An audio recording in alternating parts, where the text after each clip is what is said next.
Our Sun and the Earth, and all the planets and moons and dwarf planets and asteroids and comets, the solar system in short, formed about 4.6 billion years ago from a nebulous cloud of swirling gas and dust, which coalesced thanks to the irresistibly attractive force of gravity. However, this nebula started off more or less as a big shapeless blob, so how did our solar system end up with all the planets and their moons orbiting in a flat disk?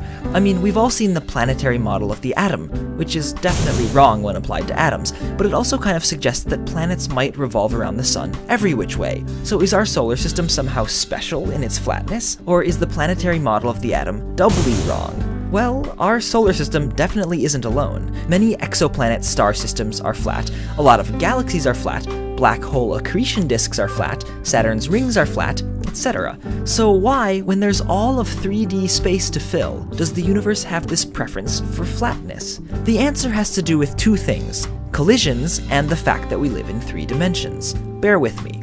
Anytime a bunch of objects held together by gravity are zooming and circling around, their individual paths are nearly impossible to predict, and yet collected together they have a single total amount that they spin about their center of mass.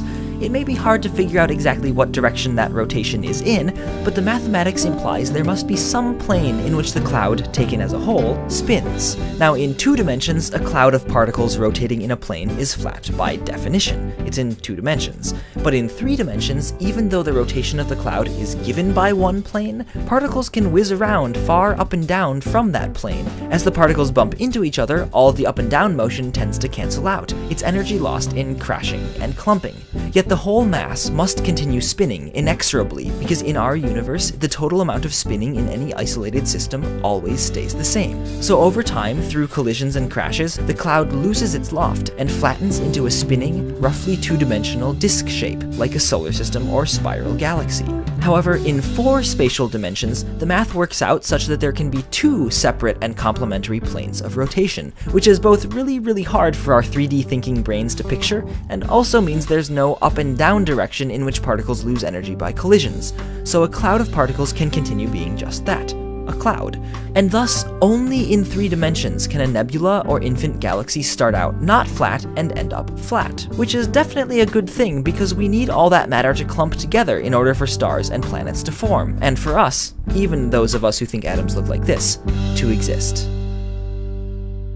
This episode of Minute Physics is supported in part by Embry-Riddle Aeronautical University, one of our subscribers on Subbable and also the nation's #1 ranked undergraduate aerospace engineering program. Embry-Riddle is based in Prescott, Arizona and offers a 96% job placement rate 6 months after graduation, and we thank them for supporting Minute Physics. Also, this week we have a music video based on the soundtrack for this video, as well as a short film I made about what to do when it's really cold outside.